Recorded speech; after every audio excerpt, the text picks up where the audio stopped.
Hello neighbors, it's Brad here at eTrailer, and today we're taking a look at the Roadmaster tow bar base plate on a 2022 Buick Encore GX.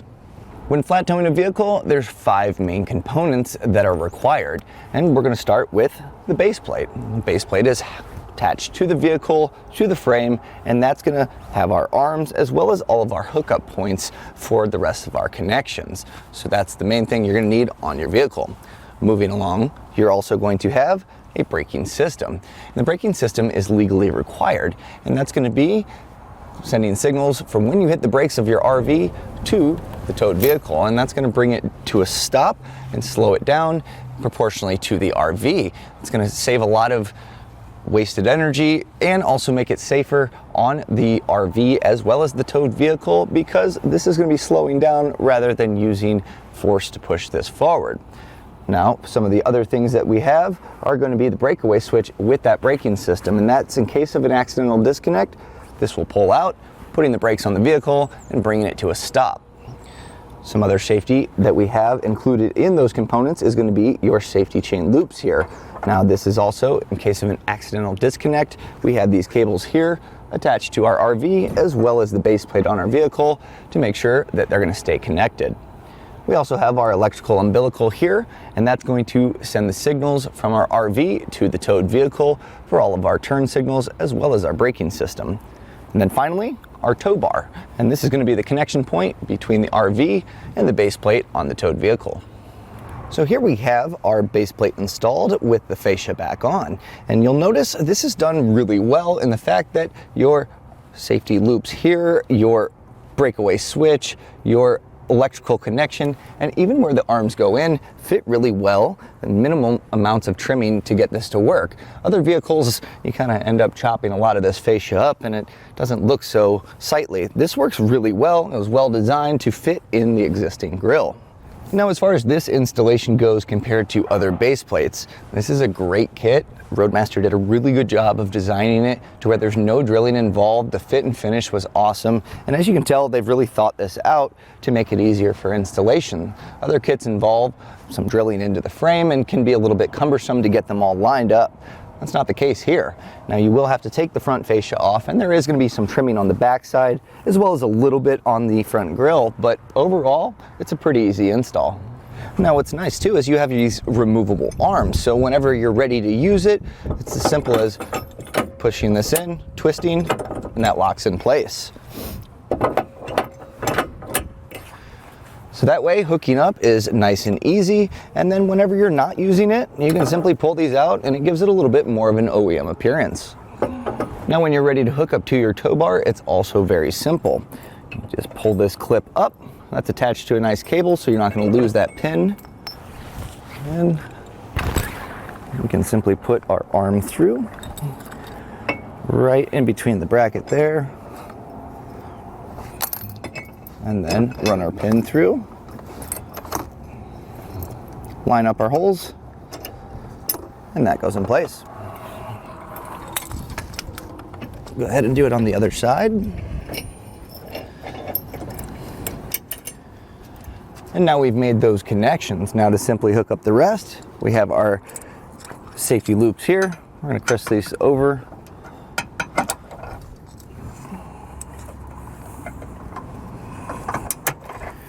We then hook up our umbilical here. That way we can send the communication back and forth from the vehicle to the camper. And then we have our breakaway chain here. And this is simply going to run to the actual hitch itself on the RV.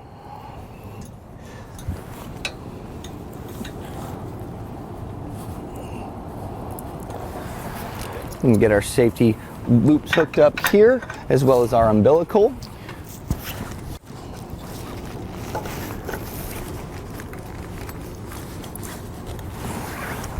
Now, with all of the components in place, you're ready to get your vehicle set up for flat tow mode and hit the road. Now, before we begin the installation, I highly suggest having a way to capture all your hardware that you're going to be taking off, as there's going to be a decent amount. You want to make sure you have all those, so when you put it all back, it's going to make it a lot easier. So first step, we're gonna grab a T15 Torx bit, and we're gonna be removing, there's 3 Torx screws here and 3 here. We'll go ahead and get those off.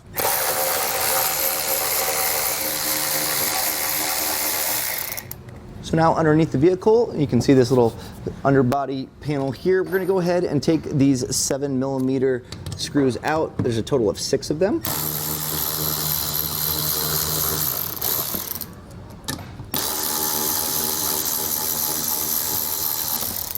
So now we're gonna go back with our T15 Torx bit, and we'll get these screws taken out here.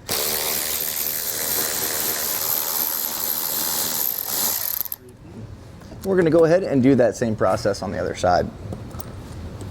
So now you're gonna see 5 T15 screws here on the inside of the fender, and that's just holding this fender liner in. And you're only gonna need to go up this high. You don't need to worry about going further back. Now, it can get a little tricky to get to these sometimes. So if you need to gain a little bit more access, you can actually turn the wheel in, and that's gonna allow you to get these a little bit easier. If you don't have a small ratchet with a bit like this, I totally get it. But we'll go ahead and get these 5 off, and then we're gonna do the same thing on the other side. You're also gonna see there's a plastic clip on the top part of this fender liner. So using a plastic trim removal tool, I'm gonna simply pop that open.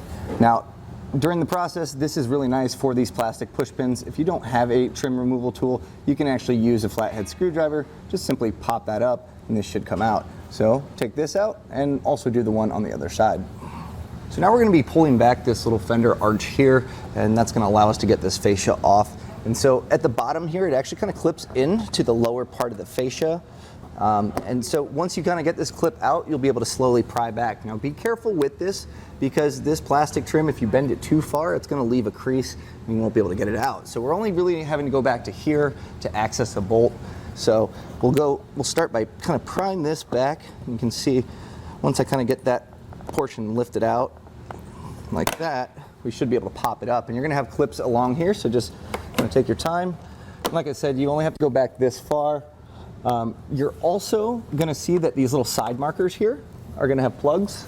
So you can go ahead and unplug that.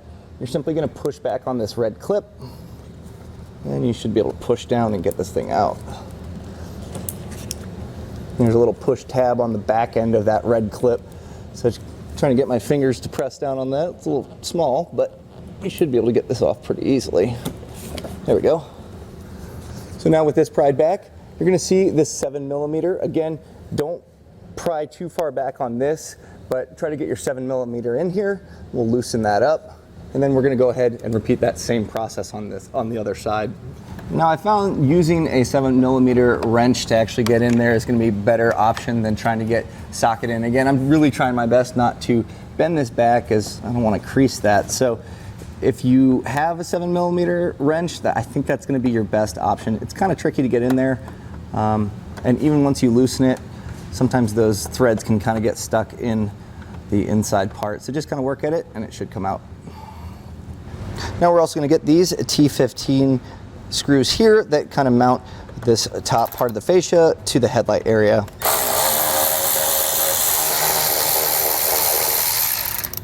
Now we're gonna be getting ready to take off the front fascia, so I highly recommend putting a little bit of painter's tape along the edges here, and not just for taking off, but mostly when we put this back on, the little edges of paint can rub against each other and cause scratches, so putting a little bit of painter's tape there is gonna give you a little added protection. Now I also recommend having a place set up to where you can set your fascia. As you're gonna have it off for a little bit, you don't want it getting scratched. So if you have cardboard or maybe in some grass, something where this isn't gonna get scratched. And you're also gonna wanna grab an extra set of hands, because in order to get this fascia off, it's simply a lot of clips, and you don't want the whole bumper falling off. So to remove it, you're gonna work your way from the outside here, and you're just gonna slowly pry back, and you're gonna work your way towards the middle.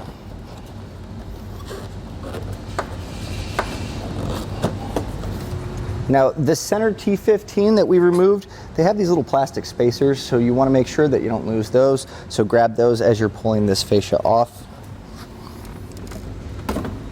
Now, before we get too far, I did find that there are two 13mm bolts here, and you're just going to peel this under thing back, and you're going to gain access to those, so you can go ahead and loosen those up.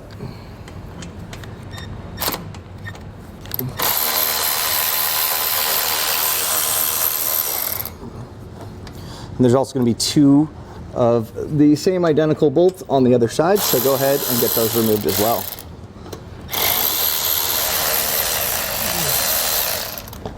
Okay.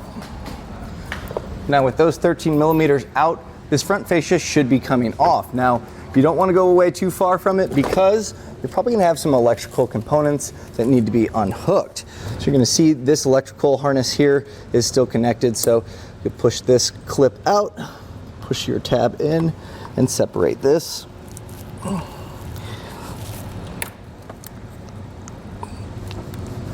There we are. And now we can set this aside.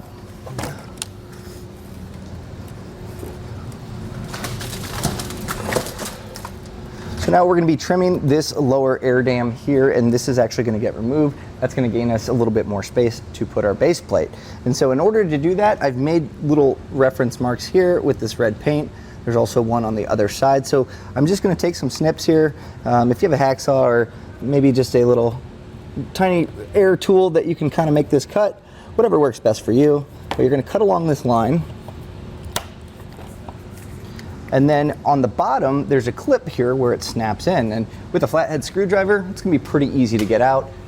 You're simply going to put it in this little area right here and just kind of twist it in to push that clip in. And then this should actually come apart. So we'll go ahead and cut that other side, get that plastic clip off, and take this off. Now you can set this aside. This will not be put back on the vehicle during the installation, so it's up to you what you want to do with it. But for now, we'll just set this aside. So now on our bumper impact bar, you're going to see these bolts holding it in. Now what we're going to be doing is taking the 2 here out as well as the bottom one. So we're going to leave this top one here. So let's go ahead and remove these.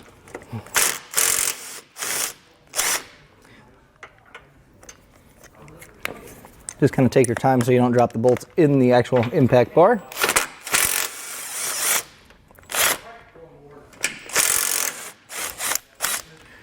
Now I'm going to go ahead and do the same process on the other side. Now in the kit, there's going to be these spacers here, and they look very similar. There's going to be 4 longer ones and 2 shorter ones. Now they're pretty close, so just make sure you have those designated and separated. We're going to be putting the longer ones in here. As we feed our base plate through here, it's going to become a spacer. So 2 longer ones will be here. We're eventually going to put the shorter ones here. So have your 4 long ones ready for this spot here. So now we're going to be taking the longest bolts that come with the hardware. We're going to want to make sure that we have a split washer as well as a flat washer. And we're going to need 4 of these, as these are going to go in and feed through those spacers into the impact bar. But before we put them in, I'm going to put just a little bit of thread lock here, and that's just going to ensure that it stays in place for a long time. I'm just going to kind of feed these in here for now. We'll get all 4 of them prepped, ready to load up. You're also going to want to grab that extra set of hands here shortly, as we're going to raise this in place. So with an extra set of hands here, I'm going to just hold the bolts in place. I'm going to feed our spacers on there. And then we're going to put it in place. Well, make sure you hold on to your spacers. And this is simply going to feed in those holes on the bumper impact bar. You're going to want to get one at least hand threaded on. That way it's going to hold it in place. You may have to kind of tilt the base plate a little bit just to kind of get those holes to line up. But once you have one hand threaded in, that's going to make it a lot easier for you.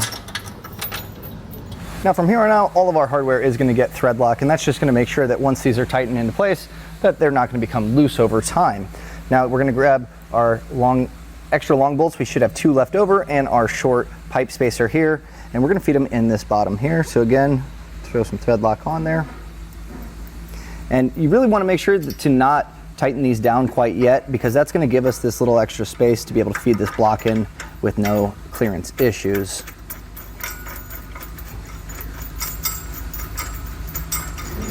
You can go ahead and put this on the other side.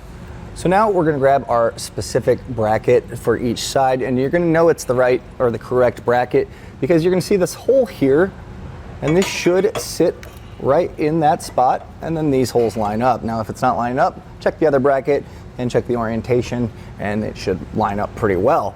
So we're gonna take our hardware here.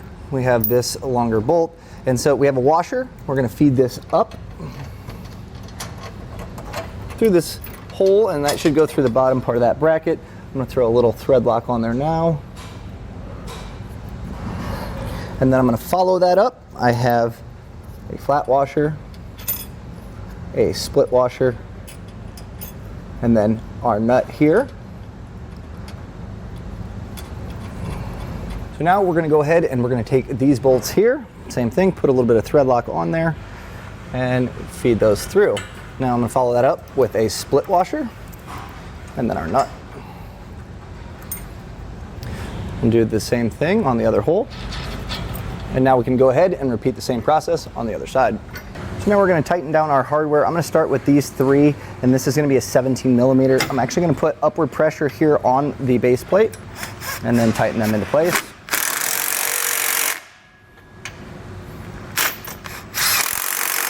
Before I get this one, I'm actually gonna go on the other side, make sure that's pushed up, and that way it's all sitting even.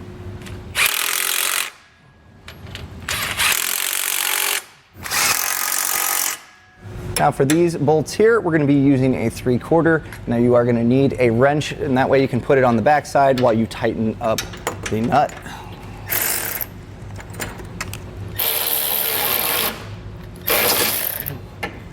And then finally, we're gonna go ahead and get this lower bracket bolt. So now we have everything tightened up. We're gonna go back with our torque wrench. And now the torque settings that we're gonna be using are gonna be in your instruction manual. And each different size bolt is gonna have a different torque setting. So make sure you're adjusting to that. And if you don't have a torque wrench, we sell these here at eTrailer, or you can generally rent them at an auto parts store. Either way, it's very important to make sure that these are torqued down properly. And that way there's not too much stress on the bolts, but also they're not too loose.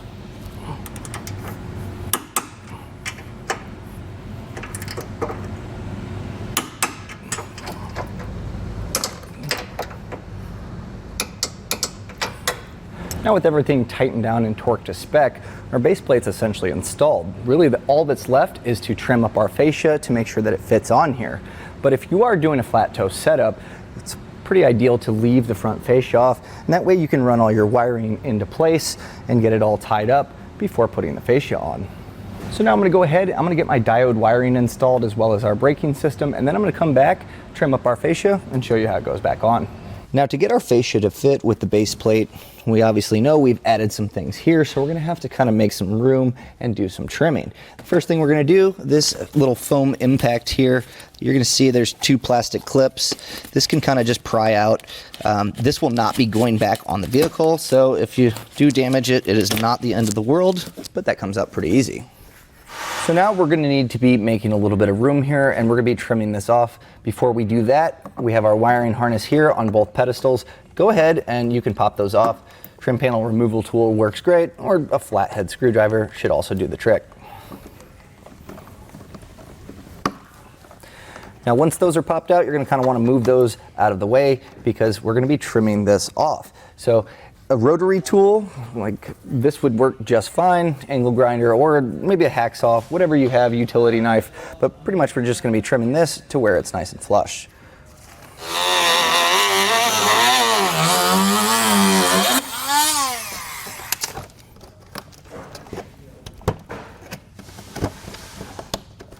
So now with this cut off and pretty flush, we're gonna go ahead and repeat that same process on the other side.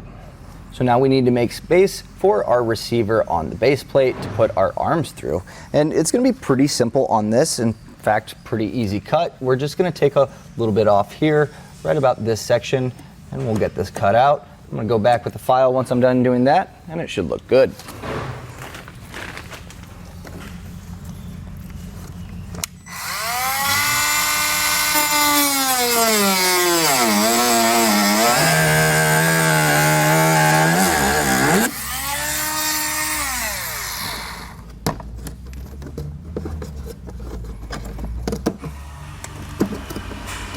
I'm gonna go ahead and smooth this out so it looks nice and clean, and then we'll go ahead and do that on the other side.